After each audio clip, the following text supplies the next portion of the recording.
heart of Playhouse Square in downtown Cleveland.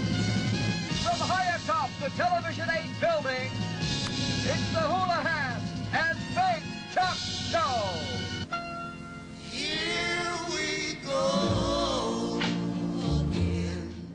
The dub 74-year-old rock star. That's what I feel like with these That's books, what you I feel like? think. Yeah. Hey, and it must be June. It must be your wife, because that's a wonderful lady.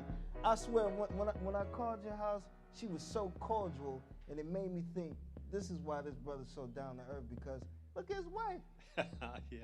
Well, she'll like that. She's watching right now. Oh, so yeah? Yeah. Hi, June. How you doing? It's Playa T. It's Terry Crumpton. It's going down. Now, you have 47 years on Cleveland TV. Yeah. Now, a lot of people, you had humble beginnings in television, actually. Yeah, actually, I started as an engineer in 1960. And I did maintenance. I worked a midnight shift. And then Ernie Anderson came over with Tim Conway, and we got to be friends. And then Ernie went on the air with a show called Ernie's Place in the afternoon, and I was the engineer. Right. And Tim's name was Tom back then, Tom Conway. Okay. And they did some funny stuff. And I started helping out with it. Woman, birth,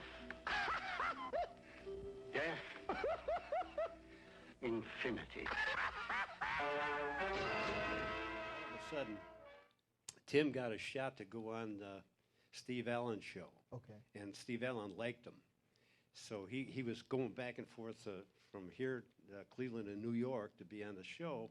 And then Rosemary from the Dick Van Dyke Show came around one time doing promos, and we showed her some of the tapes that Tim and Ernie were doing. Right. And she liked it. And she took it to Steve Allen, and Steve Allen said, I like that short, fat, bald guy. He said, I could do the other guy's job. Right. So they took Tim, and they left Ernie back there. And the station had to pay Ernie anyway because he was under contract. So they wanted to use him, not waste the money. They said, well, you're going to be a late-night horror host. And that's how Gallardi was born. Oh, okay. And then Ernie and I were pretty good. We were pretty close. And he started using me in some skits. And then when he left for Hollywood, Houlihan was our weatherman.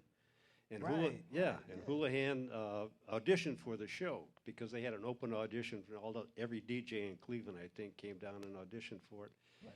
So he asked me to help him with the audition, Right. which I did. We did a couple skits, and the station liked it.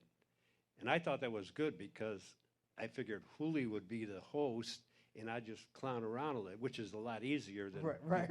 So they said no, they wanted us to be partners. And at that time, I was really nervous about being on live TV, So You can't imagine that. Yeah. You can't imagine big time.